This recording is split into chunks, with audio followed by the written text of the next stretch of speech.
My name is Elijah Dixon, but everybody just calls me Eli.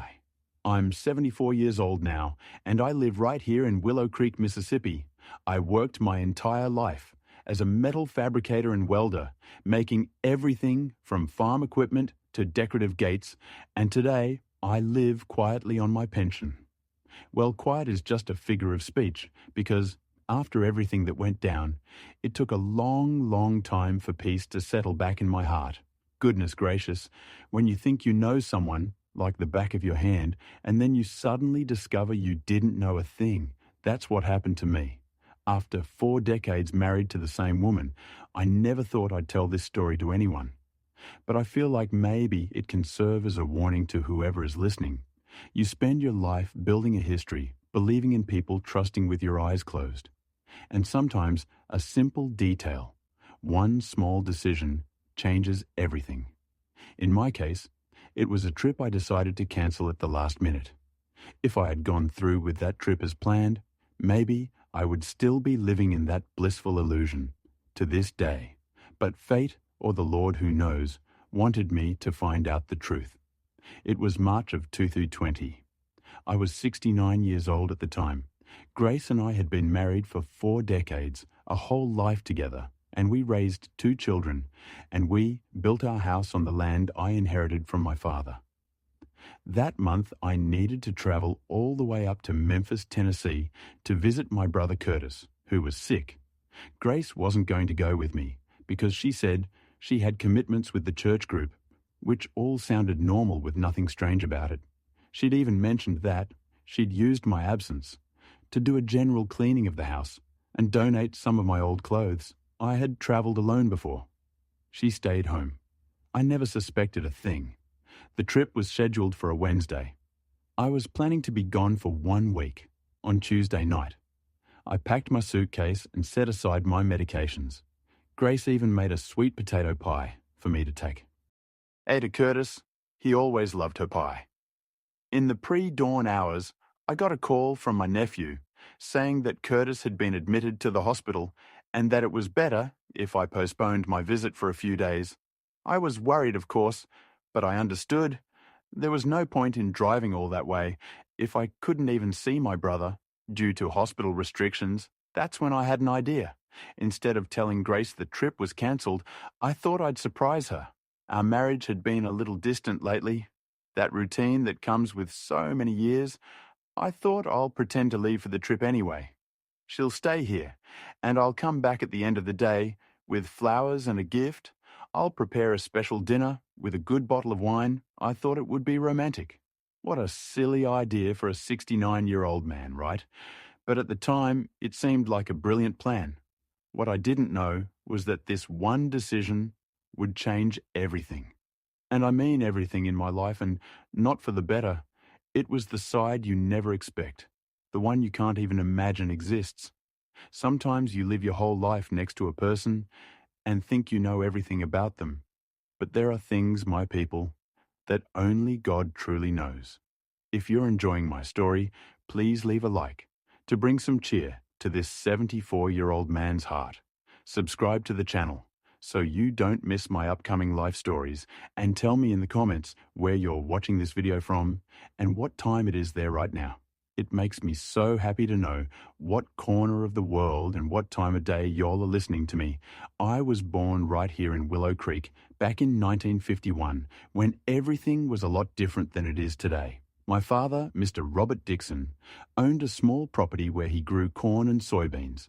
Like almost everyone in this area, there were 5 of us kids. Me, Curtis, Marcus, Tanisha, and Chantel. I was the second oldest. Our house was simple. A wood frame place with a pot-belly stove that stayed lit all day in the winter to keep out. The cold that hit us out here. Lord, was it cold? Frost would cover everything early in the morning, and we'd head out with numb feet to help with the chores. Life wasn't easy, but it was good. My mother, Mrs. Soledad, made the best collard greens and fried catfish with hush puppies I've ever tasted in my life. She also prepared those traditional Sunday pot roasts with gravy and sides that you only get down here in the South. The biggest treat was when we had a little extra cash and she'd make a fresh peach cobbler. What a delight! We'd eat it warm with a glass of fresh-drawn milk. I studied up to the 4th grade at the little country schoolhouse, which was about 2 miles from our home. I walked there every day with my siblings. When it rained, we wrapped ourselves in old burlap sacks that Mama fixed up. But even then, we'd still arrive soaked in the dead of winter. There were days we couldn't go at all. The teachers understood it was like that for everyone. They knew we were needed to help on the farm. It was also around that time, I must have been about 9 years old in 1960, that I discovered my calling. My daddy took me to Mr. Frank Powell's machine shop. Mr. Powell was a big, strong man who had served in the war and had settled here after we needed a tool repaired, and I was absolutely fascinated watching that powerful man shaping the red, hot steel, the sparks flying, the sound of the hammer on the anvil. I looked at my father and said, "One day, I'm going to be just like him, Daddy." And Mr. Robert smiled and said, "If that's what you want, boy, you'll have to work hard." And work hard. I did, let me tell you. When I turned 14 in 1965, I started working as an assistant to Mr. Powell. After school and on weekends. At first, I just cleaned the shop, stoked the forge with coal, and organized the tools. But the old man gradually taught me the trade. He didn't have any sons, only 2 girls, and I think he saw in me someone to pass his knowledge on to Eli. You got to understand that steel is like people. It has temperament. There are times when it's more pliable and times when it's harder. You have to know the exact moment to work with it, he would say in his gruff voice. I remember during the Willow Creek County Fair, Mr. Powell always invited me to dinner at his house. The table would be loaded with barbecue ribs, mac and cheese collard greens, sweet tea, and different kinds of homemade pies. His wife, Mrs. Helen, treated me like a son. In 1968, when I was 17, we had a terrible flood around here. The big muddy creek overflowed, and a lot of folks lost everything. Our house, thankfully, was on higher ground, but Mr. Powell's shop was completely underwater. I spent 2 weeks helping him salvage what we could. Many tools rusted. The furnace had to be rebuilt.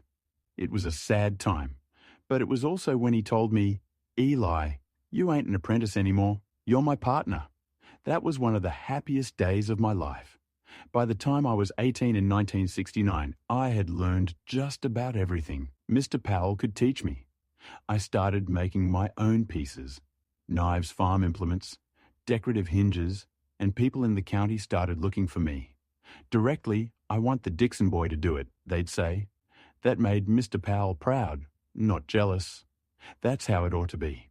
He'd say it was also around that time that farming around here started changing, demanding specific tools, and we began to specialize in that.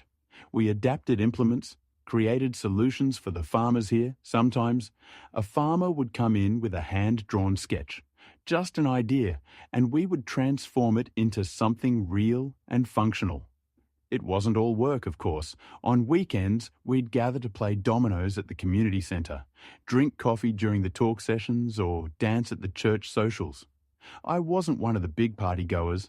I was always more reserved, but I liked being with my friends, sharing stories and laughing, in those days, without television or all the modern things we have now. Fun was simple, but it was genuine.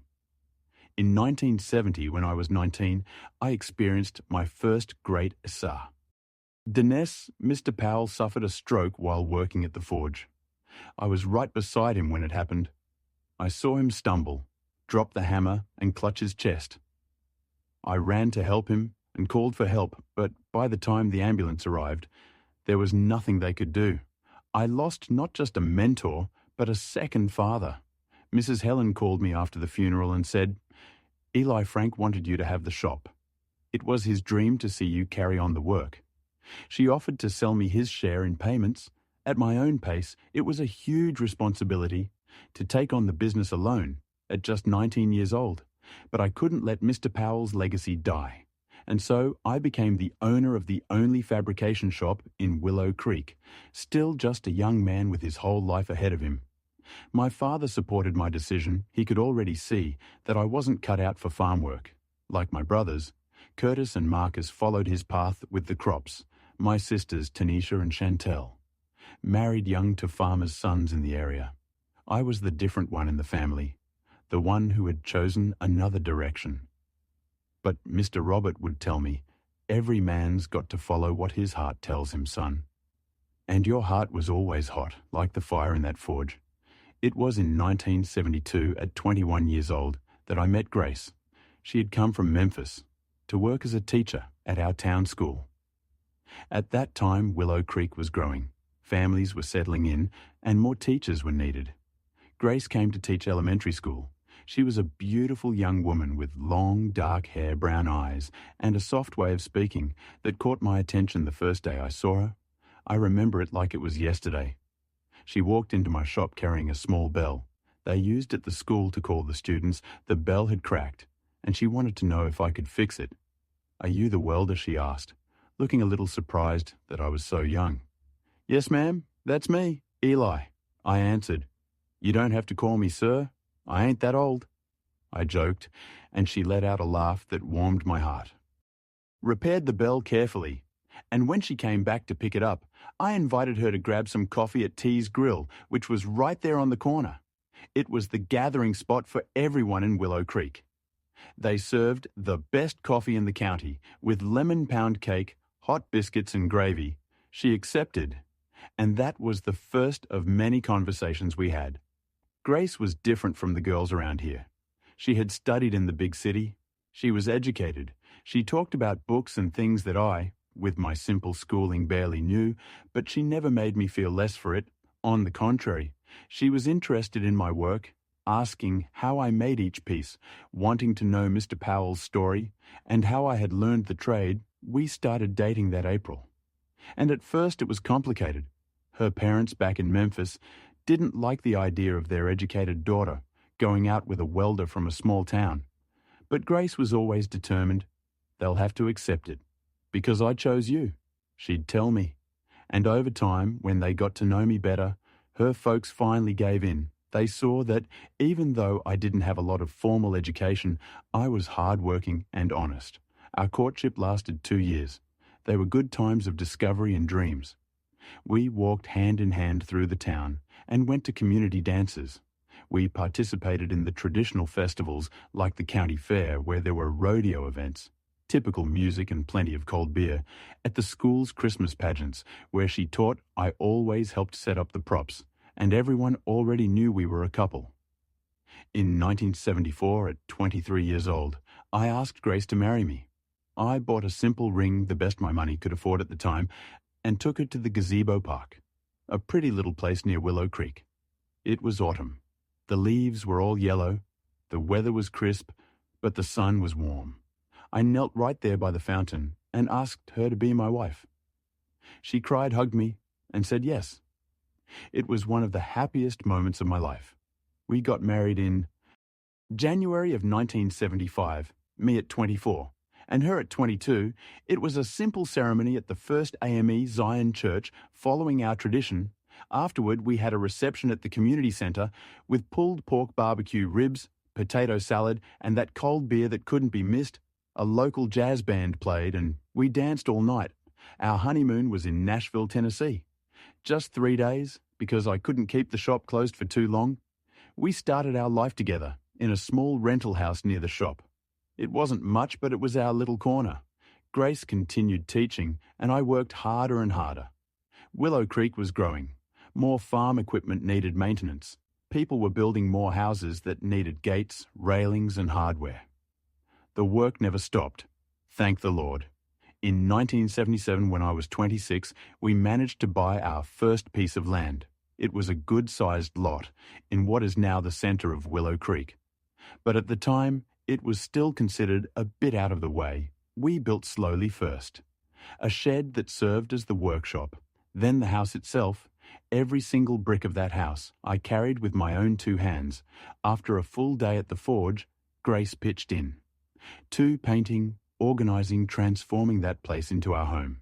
It was a time of hard work, but also of great unity. We had a common dream, to build a stable life, have our children, and be happy with what the Lord gave us. At night after an exhausting day, we would sit on the porch, sip coffee, look at the stars and plan our future. Grace would talk about her students, and I would tell her about the orders I'd received. And so we lived one day at a time. In 1978, at 27 years old, I got a proposal to expand my business.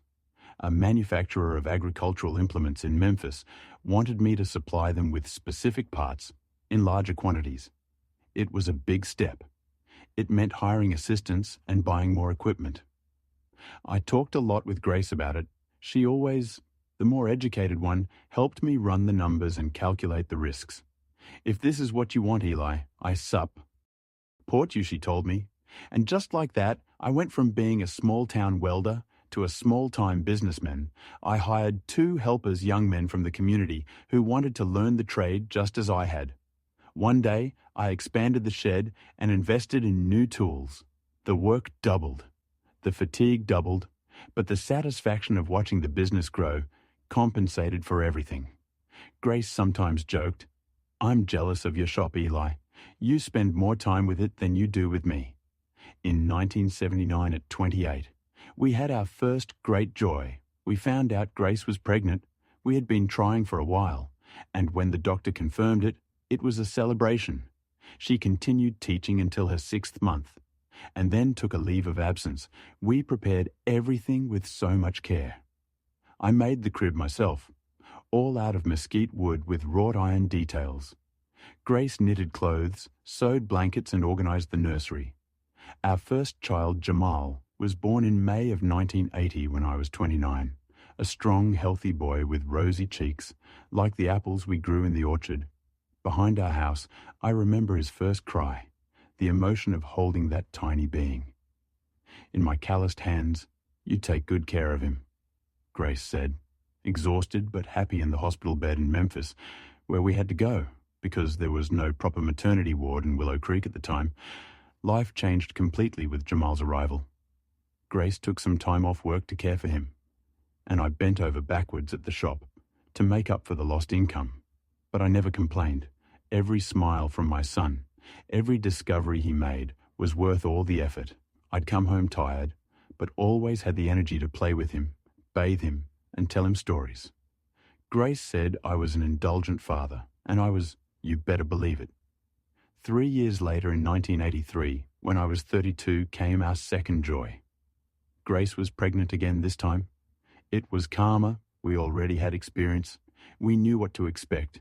Jamal is at the 3 years old, didn't quite understand what having a little brother or sister meant, but we prepared I'm little by little, you're going to be the big brother. You'll have to look out for them and teach them. I explained. He felt so proud. In January of 1984, our daughter Zoe was born. If Jamal was my spitting image, Zoe was the portrait of her mother, the same eyes, the same smile, a little princess who completed our family. The house that once seemed spacious now felt small, with the children growing up, toys scattered everywhere, laughter filling every corner. It was a mess, but a mess of happiness. The 1980s were years of stability for us. The business was doing well. Dixon Metalworks had a great reputation throughout the region. Sometimes we'd get orders all the way from Atlanta, Georgia, for specialized pieces that only I knew how to do just right. Grace went back to teaching when Zoe turned 2, and we found a trustworthy woman, Miss Lupita, who looked after the kids while we were working. It was a simple life, but a full one. At least that's what I believed back then. The 1990s arrived, and with them came a lot of changes in the country. But our life in Willow Creek continued at a quiet and stable pace. In 1990, at 39, the shop was a consolidated business. I had 5 employees, all trained by me, and we started manufacturing decorative gates that were being sold even outside the state. Jamal, at 10 years old, already liked staying with me in the workshop, after school, slowly learning the way I had. Learned from Mr. Powell, Zoe at 6 was more attached to Grace, always with books and notebooks, with an intelligence that impressed her teachers. Grace was promoted to principal of the elementary school in 1992 when I was 41. It was a recognition of the dedicated work she had, always done as a teacher, I was proud of her, of our life together, of what we had built. Our house was fully finished now, with a beautiful garden that Grace tended on the weekends, and an orchard in the back with oranges, lemons, and even a grapevine that gave us enough to make homemade wine. Nothing too fancy, but comfortable, cozy, and ours, tradie. Ishins remained strong in our family. On Sundays, the house was filled with visits from my siblings and their children. I grilled meat on a stone barbecue pit I built, just for that, while the women prepared the potato salad, the rolls and that southern rice, and beans that only we know how to make right.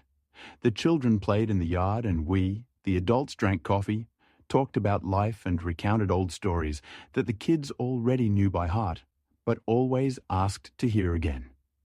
In 1995, when I was 44, a big flood hit our area worse than the one in 68. The big muddy creek rose so high that it flooded parts of the town that had never been affected before. Our house, thankfully, was safe, but the shop, which was lower down, was flooded. We lost machines, materials, and finished jobs waiting for delivery. It was a tough blow, but the community rallied together, the employees, the neighbours. Everyone helped him with the cleanup and recovery. That's when I saw the value of having built good relationships over the years. Grace was tireless during that period. She organised fundraisers at the school, secured donations, and worked hard, juggling her job and helping me rebuild the business. The kids did their part too. Jamal at 15 worked beside me like a grown man, and Zoe at 11 helped her mother with the donation lists, and whatever else was needed. That tragedy, as difficult as it was, ended up bringing our family even closer. In 1996, we managed not only to recover what we had lost, but to improve it. I built the shop on higher ground. We expanded the space and bought more modern equipment. The business grew so much that I needed to hire 2 more employees. I didn't work at the forge as much as I used to. I had become more of an administrator, but I still made sure to grab the hammer every once in a while, especially when a more delicate or artistic job came up. That was what I liked the most. Time kept passing, and the children kept growing. Jamal finished high school in 1998 when I was 47 and decided he wanted to sing. I in the metal industry. Dad, I want to study mechanical engineering. He told me it was such a great source of pride. My father had barely been able to give me an elementary education, and I was able to send my son to college in Atlanta.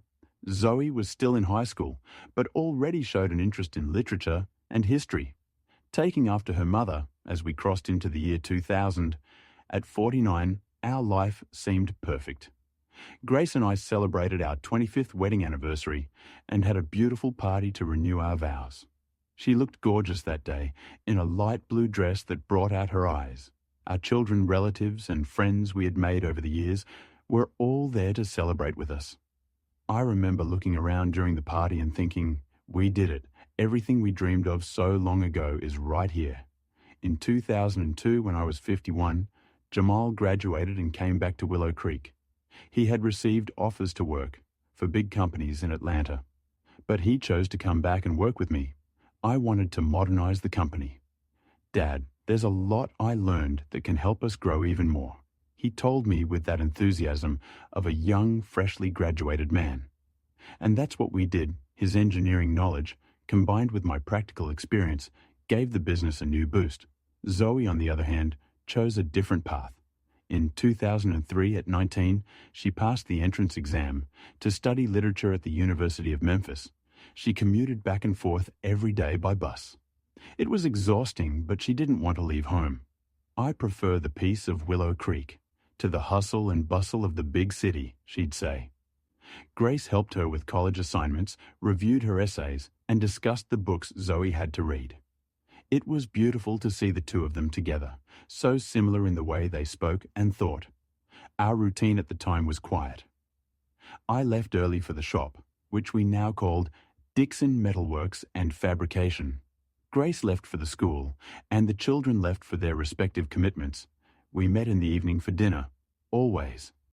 Together at the table, talking about how the day had been. On weekends, sometimes we'd go fishing at Mr. Roberto's pond, a neighbour who had a nice property, Mo with a place to fish. Other times we'd drive up to Memphis to see a movie or have dinner out for a change. In 2006, when I was 55, Zoe graduated and started teaching English at the same school where her mother was principal. It was another reason to be proud, to see my daughter following in Grace's footsteps with the same dedication and the same affection for her students. Grace, who was 53 then, was already talking about retiring in the next few years. And the idea was that Zoe could eventually take over the principal position as well. That same year, Jamal, at 26, met Nicole, a girl from Jackson, Mississippi, who had come to work at the bank here in Willow Creek. They started dating, and we soon saw it was serious. He always brought her to Sunday dinners, and she integrated well into the family. She liked to help in the kitchen. She learned to make the local dishes he liked. She got along well with Grace and Zoe. In 2008, they got married, a beautiful party at the community center. Just like ours had been decades ago, life continued its natural course in 2010, at 59. I became a grandfather for the first time. Nicole gave birth to Kira, a beautiful little girl who was the spitting image of Jamal when he was a baby. The following year came Isaiah. They were the joy of our house. Grace melted around the grandkids. She granted them every whim, I'd joke. "Are you spoiling those children, woman?" But deep down, I was the same way. I had made a dollhouse, all out of wood and metal for Kira, and a rocking horse for Isaiah. Old age was arriving gently with these little joys. Zoe found her partner too.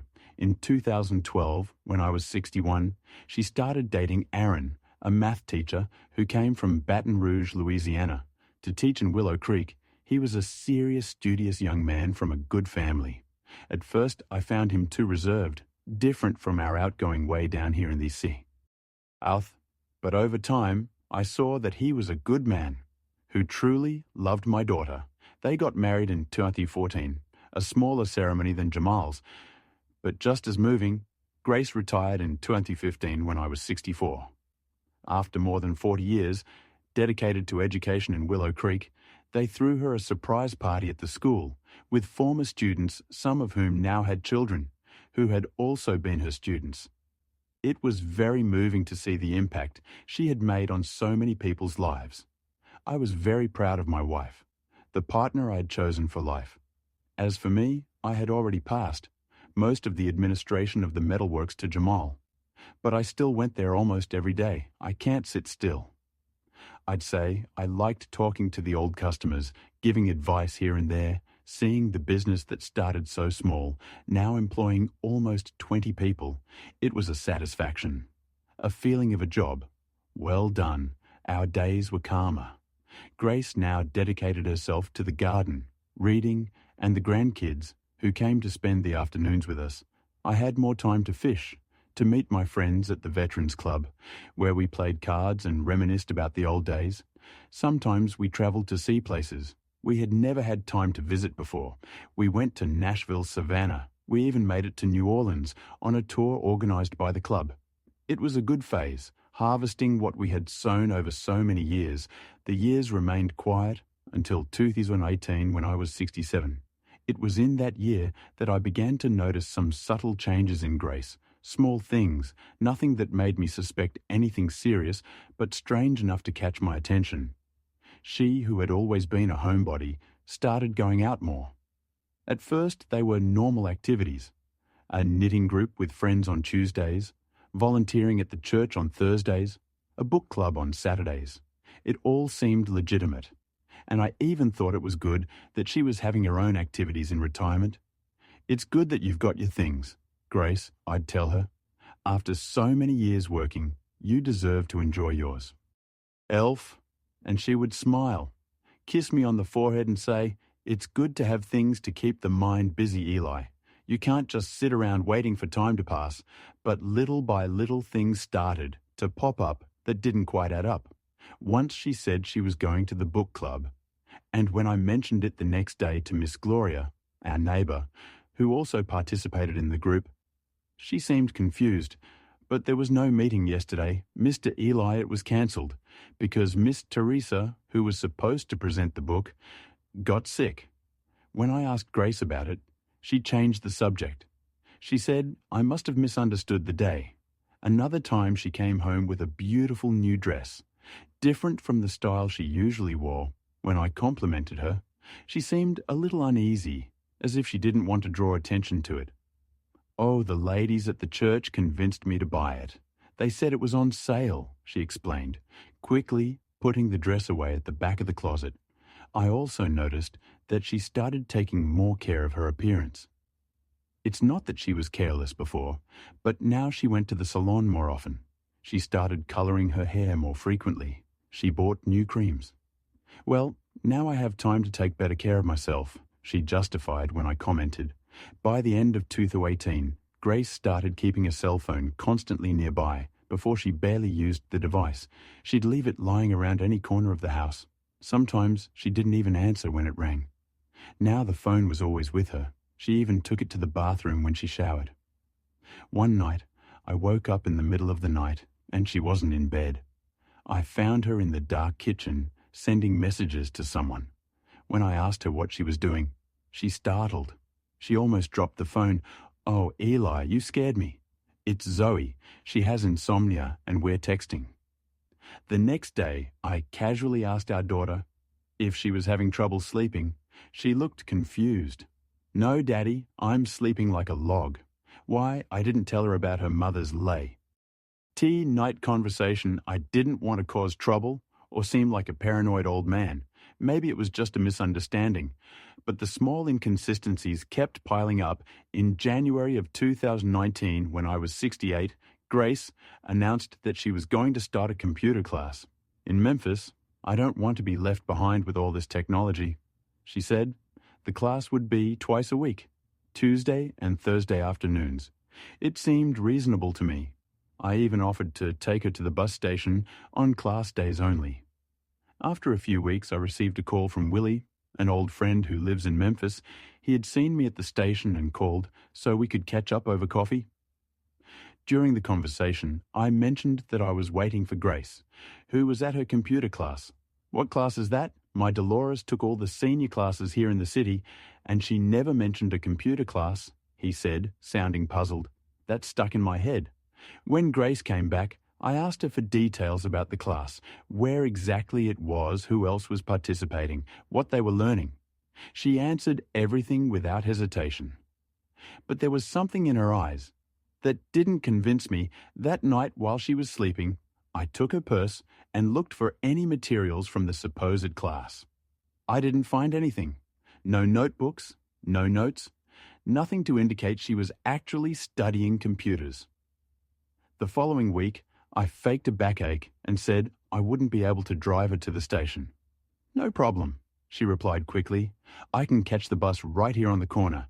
After she left, I made a decision I never thought I'd make. I decided to follow her. I asked Jamal, my trusted employee, to drive me in his truck. We kept our distance. We watched her get on the bus from Memphis. We followed the bus to the station in Memphis. Grace didn't take the road to any school or community center. Instead, she went into a small cafe downtown. From inside the truck at a safe distance, I saw a man approach her table. He was a well-dressed gentleman. He must have been about 65, with neat grey hair and sharp clothing. They greeted each other with a kiss on the cheek. Nothing too intimate. It could just be a friend. They stayed there talking for almost 2 hours. And I sat in the truck with Jamal, feeling my heart constricting more with every minute. "You want me to go over there, Dad?" Jamal asked. Seeing my distress, "No," I replied. "Let's go. I've seen enough." We returned to Willow Creek before Grace could spot us, the whole way back. I kept quiet, trying to digest what I had just witnessed. I hadn't seen anything explicitly romantic.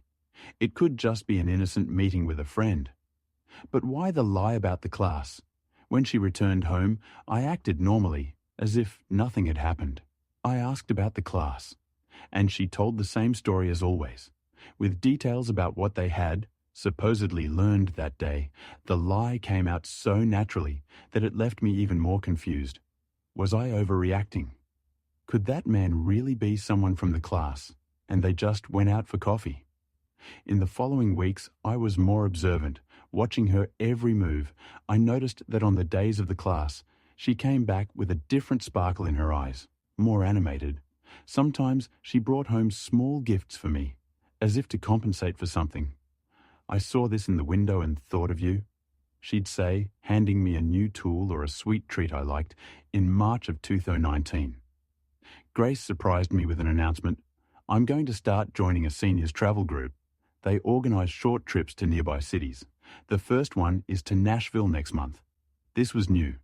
She had never shown much interest in travelling without me before. When I asked if I could go with her, she explained it was a women-only group, just a ladies' thing as she put it. The trip to Nashville lasted 3 days. We talked on the phone a couple of times. She sent photos of the tourist spots. Everything seemed normal. But when she came back, I noticed she had a new necklace, a delicate piece that wasn't in the photos she had sent. Me, the ladies in the group bought it for me, she explained when I spotted the jewellery. The following month, May of 2019, came another travel announcement, this time to Savannah, Georgia, for a festival. Again, it was with the women's group. This time, I asked for the organiser's contact information. I wanted to be sure she was okay. Grace was visibly uncomfortable with my request, but she ended up giving me a name and a number. I called, and a very friendly lady confirmed the existence of the group in the trip. Later I found out she was a friend of Grace's, who had agreed to confirm the story in case I called. The trips with the group became regular, one every 2 or 3 months. After each return, Grace seemed more distant, as if a part of her had been left somewhere else. Our relationship, which had always been close. Despite the years began to cool, we talked, less rarely went out together, and even our intimacy had diminished considerably in September of 2019. I accidentally found a credit card statement of hers. There were charges at a hotel in Jackson, Mississippi. On a weekend when she was supposed to be at home, I confronted her with this, and she said it was a mistake by the credit card company, that she had already called to correct it. I accepted the explanation more out of convenience than actually believing it. By the end of 2019, our son Jamal noticed the change between us. Is everything all right between you two? He asked me one day when we were alone at the shop. I lied. I said yes. It was just the weariness of old age. I didn't want to involve the children in my suspicions, especially since I wasn't certain of anything. They were just hints, strange behaviours, nothing concrete. Christmas that year was strange. We were all gathered us, the children, the grandchildren. But there was a tension in the air that had never existed before. Grace was physically present, but her mind seemed far away. She grabbed her phone in every moment, smiling at the screen as if she had a private secret. Our car. Ildren exchanged worried glances, sensing that something was wrong between their parents. I entered 2020 with a heavy heart, an uncertainty that gnawed at me from within. In February, when we celebrated 45 years of the marriage, I thought about giving her a surprise, an attempt to reignite what seemed to be fading. I bought flowers, booked a restaurant in Memphis, and planned everything carefully. Grace seemed genuinely touched, and for a few hours it was like the old days. She took my hand across the table, looked into my eyes and said, "It was 45 wonderful years, Eli." The use of the past tense did not escape me, and I felt a pang in my chest. It was then, in March of 2020, that the story of the trip to visit my brother Curtis in Memphis came up. He really was sick with heart problems, and I really had planned to go see him. Grace, as was her habit lately, said she wouldn't go with me, that she had commitments in Willow Creek. I didn't question it. I was already used to her refusals on the eve of the trip. I received the call from my nephew, saying that Curtis had been admitted to the hospital and it was better to postpone the visit. That's when I had the idea that would change everything, pretend I had gone anyway, and come back the same day to surprise Grace. Part of me genuinely wanted to make a romantic gesture to save our marriage. But another part, the one that had been accumulating suspicions for months, wanted to finally discover the truth. And so I came to that fateful day, the decision to fake a trip To find out what was going on with my 45-year marriage, little did I know that the truth would be much more painful than all my suspicions. On the morning of March 11th, 2020, a Wednesday, I left the house with my suitcase packed. I said goodbye to Grace with a quick kiss on the cheek, as had become our custom lately. "Take good care of Curtis. Give him a hug for me," she said, sounding genuinely concerned about my brother. "I'll be back next Tuesday," I replied, feeling a knot in my throat because of the lie. I got in the truck and drove off. But instead of heading to the station, I went straight to the shop. I had already arranged everything with Jamal. He knew I wasn't traveling, but he didn't know the real reason. I just told him I wanted to surprise his mother, maybe try to rekindle the relationship that had cooled off a bit. My son, always understanding, didn't ask many questions. "You need me to help you with anything, Dad," he offered. "No need, son. Just don't tell anyone you saw me around here today." I requested. I stayed at the shop until noon, helping with a few projects, more to pass the time than out of necessity. I ate a bowl of chili at Mr. Earl's diner, right there on the corner, where no one would question my presence. Then I went to the grocery store and bought a few things for the surprise I was planning. A dry red wine that Grace liked, ingredients for a slow-cooked chili I had recently learned to prepare, and a bouquet of flowers I ordered at Miss Loretta's flower shop. Around 3 in the afternoon, I went back home. I parked the truck a block away, so as not to make a sound, with my heart pounding. I opened the back gate using my key, trying to be quiet. I still remember the feeling of the March sun on my back, the smell of jasmine from our garden, the song of the mockingbirds in the field next door, details that were etched into my memory of a moment that would change my life forever. The house was silent. I called out softly, "Grace?" No answer. Her car wasn't in the garage, which I thought was odd. She rarely went out on Wednesdays. That was when she watched her old soap operas on the rerun channel. I put the groceries in the kitchen and went to the bedroom the bed was made. Everything was in order. In the bathroom, I noticed that some of her creams and makeup were not in their usual spot. I went back to the living room, confused. Tal vez hubiera ido al mercado o a visitar a alguna amiga. I decided to wait. I sat on the couch and turned on the television, but I couldn't concentrate on anything. The minutes passed. Slowly, 4, 5, quas, 6, the sun began to set, and still Grace hadn't arrived. I started to worry.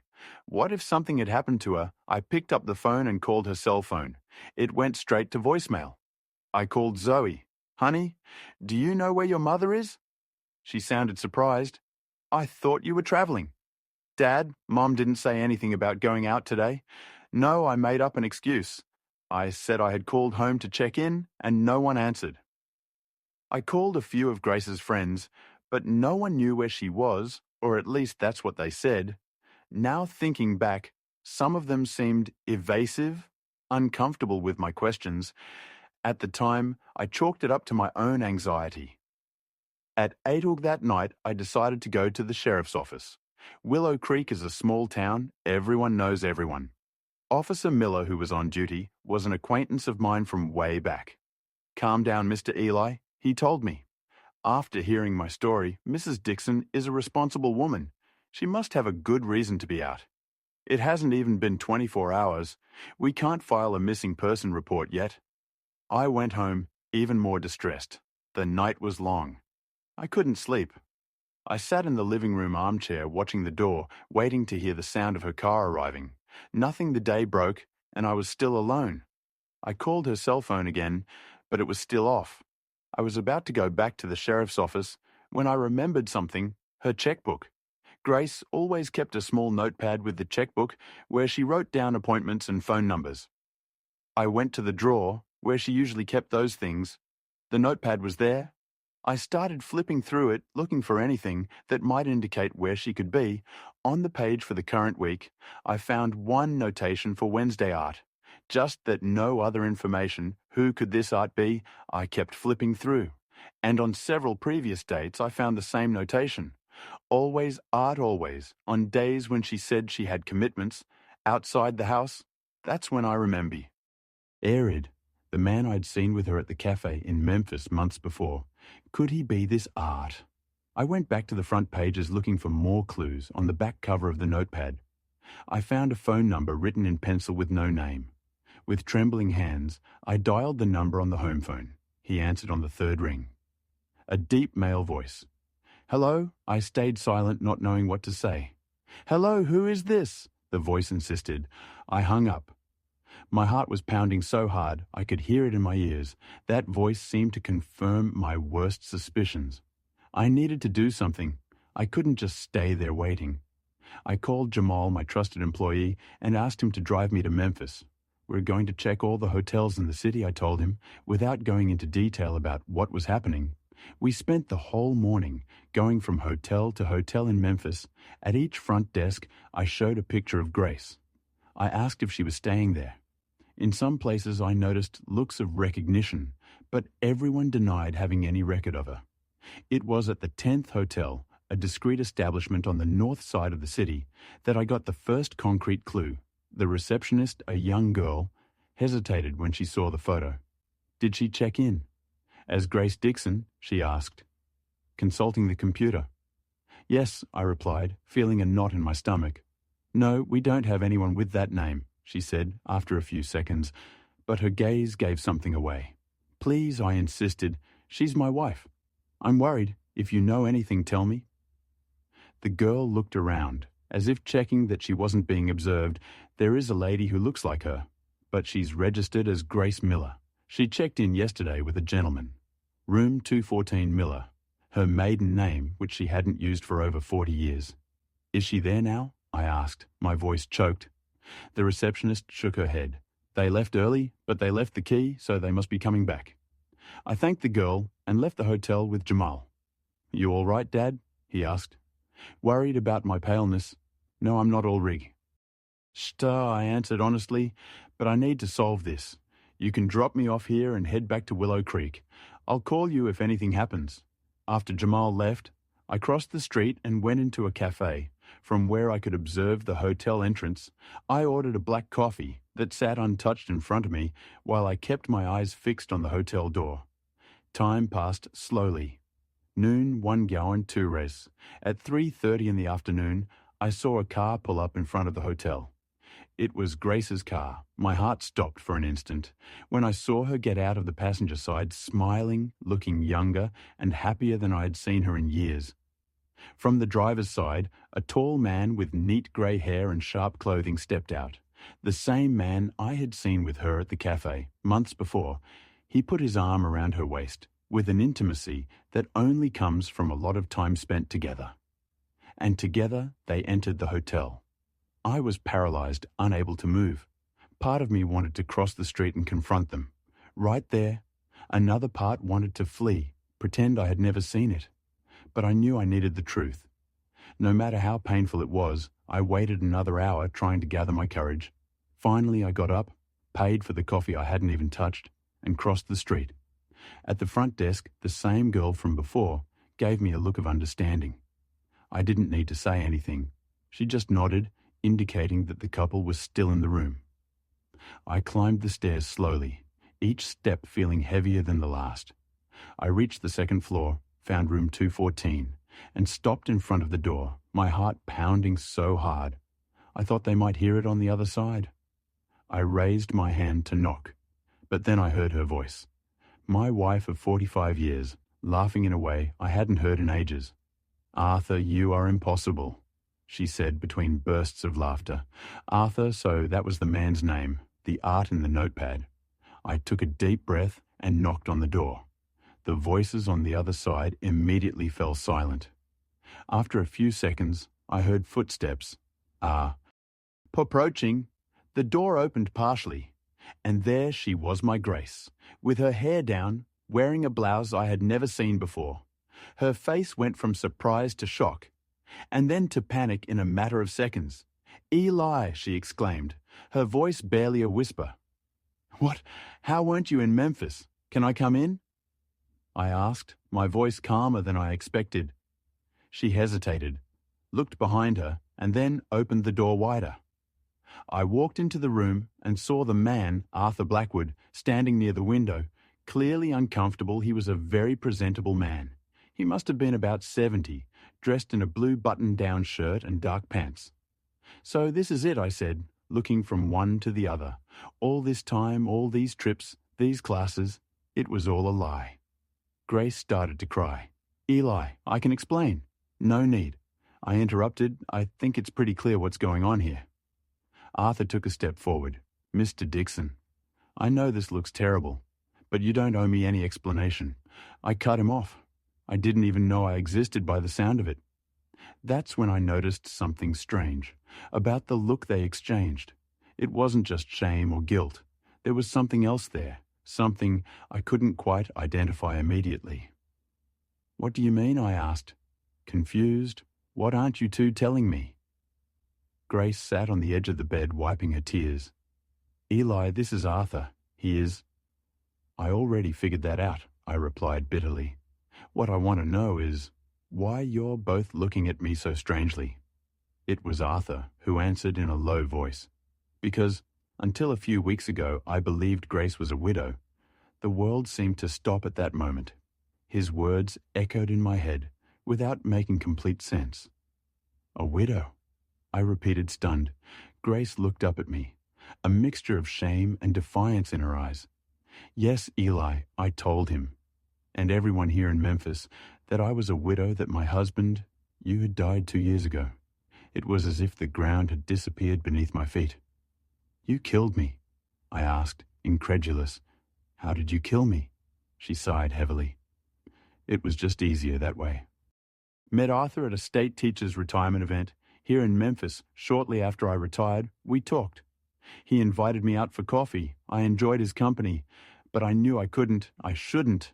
But he insisted on seeing me again, and I eventually accepted. When things started getting more serious, I couldn't just say I was married, so I said I was a widow."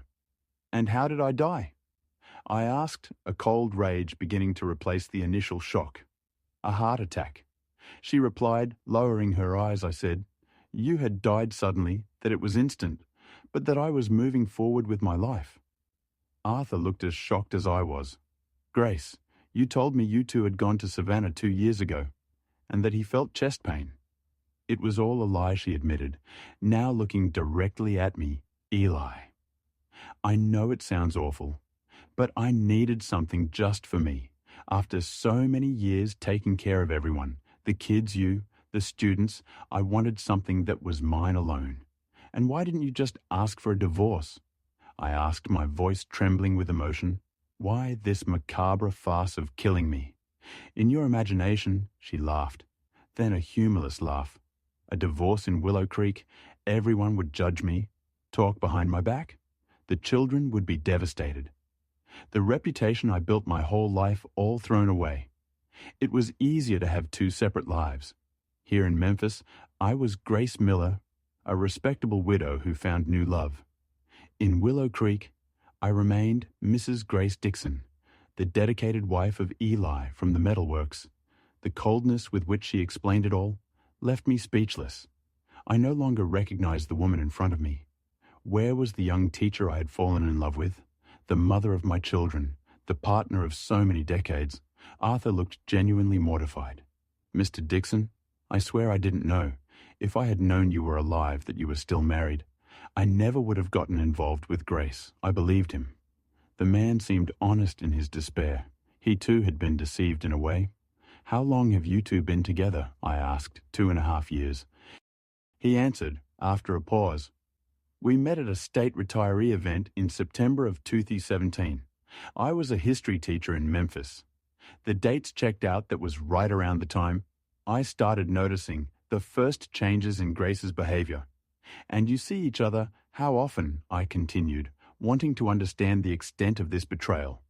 "At first once or twice a month," Arthur said, "then it became more frequent. Grace said she needed to come to Memphis for retirement, related business, or for classes, meetings with former colleagues, all the trips. Then I stated yes. Grace confirmed when I said I was going to Nashville or New Orleans with the group of friends. I was actually going with Arthur. But you also met here in Memphis regularly, I asserted, not as a question. She nodded. On Tuesdays and Thursdays, when I said I had the computer class, I looked around the room. There were 2 open suitcases, clothes organized in the slightly ajar closet, and this trip I was supposedly making to see my brother. You two were going to spend the whole week together. Another nod. Yes, we had planned it long ago. Something still didn't make sense. And our children? Do they know about this double life you're leading? Of course not, she replied, horrified. They think I'm doing all those activities. I told you about classes, book clubs, trips with friends, and your friends here in Memphis. Do they all think you're a widow? Yes, the few people I know here believe that. I looked at Arthur and your family, your friends. He looked uncomfortable. My wife passed away 6 years ago. I have 2 adult children who live in Atlanta. They met Grace last year. They believed she was a widow, just like I did. The situation was so absurd that I almost laughed. So you have a whole life here. People who know you as the widow? Grace Miller, while in Willow Creek, you're still Mrs. Grace Dixon, the welder's wife. She didn't answer. She just lowered her eyes. Why, Grace? I asked, my voice cracking. Why didn't you just end things with me, if you didn't love me anymore? Why? All the lies. She looked up, and I saw something I had never seen in her eyes before. A cold calculation, because this way I had the best of both worlds, Eli and Willow Creek. I had the respect of the community, the comfort of our home, the closeness to the children and grandchildren here in Memphis. I had the excitement of a new relationship, the freedom to be someone else, without the weight of 45 years of history. Those words hit me like a punch to the gut. And me. What was I in this whole equation? You were part of my life in Willow Creek, the father of my children, the grandfather of my grandchildren. I didn't want to hurt you. That's why I never said anything. You didn't want to hurt me, I repeated, incredulous. You killed me in your imagination, Grace. You wiped me out of existence. How was that not going to hurt of me? When I found out, I never thought you would find out, she admitted. And that perhaps was the only genuine truth she spoke. That day, I left that hotel in Memphis a different man. I didn't say anything else. I simply turned around and walked away, leaving Grace and Arthur with their secrets and lies. I took a bus back to Willow Creek, looking out the window without really seeing the passing landscape. 5 years of marriage, a whole life built together. And it had all been a farce, at least for the last few years. When I got home, Grace still hadn't returned. I packed some clothes in a suitcase, grabbed important documents and left. I couldn't sleep under the same roof where so many lies had been told. I went to Jamal's house, and he received me startled, unable to understand what was going on with his father. What happened, Dad? Where's Mom? He asked. Worried, I sat him down and told him everything. It was one of the hardest conversations of my life. I saw the disbelief in his eyes, then the anger, the sadness.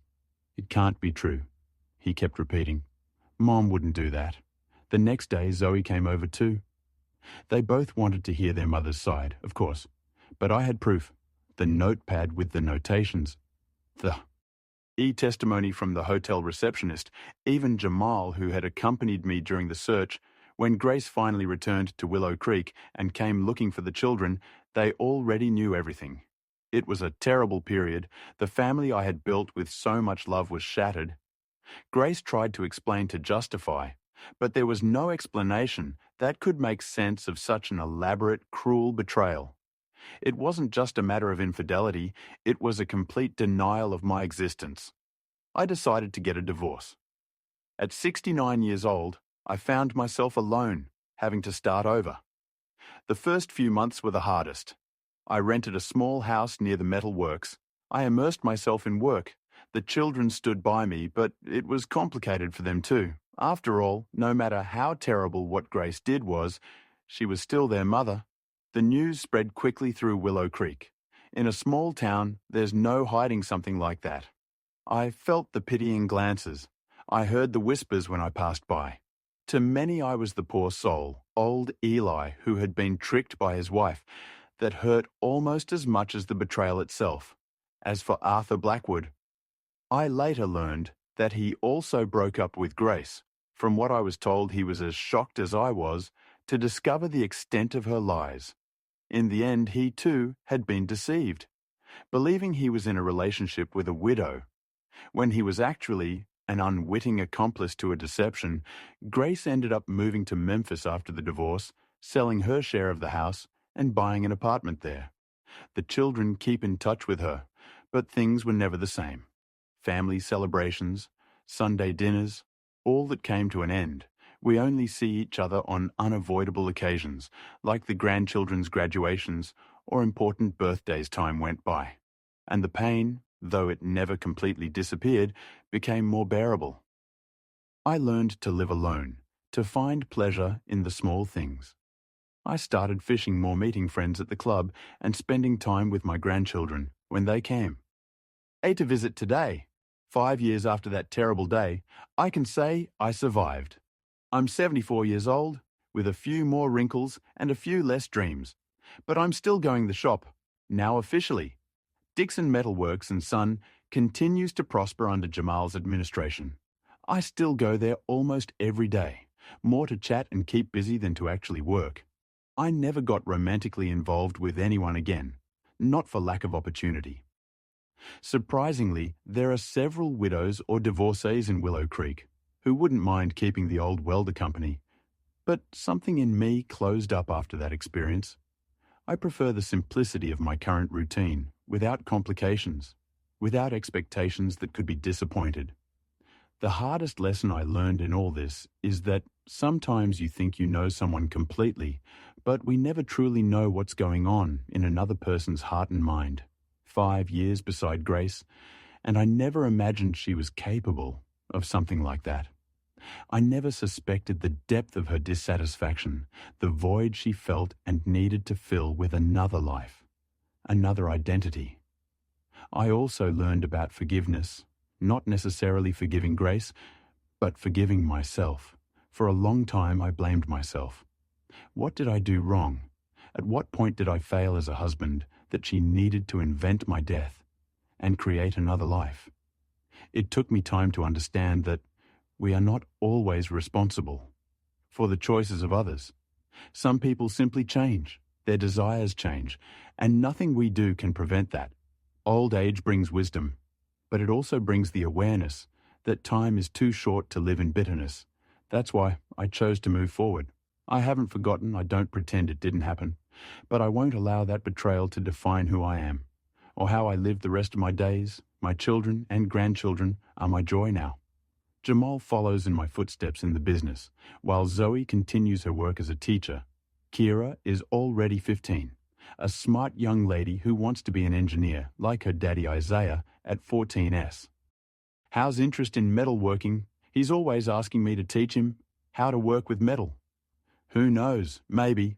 He'll be the third generation of Dixons in the trade. If there's one thing I'd like to say to anyone listening to me, it's this value. The truth, as painful as it may be, the truth sets you free. Living a lie, even a comfortable one, is like building a house on sand. At some point, everything will collapse. Be honest with yourselves and with those you love.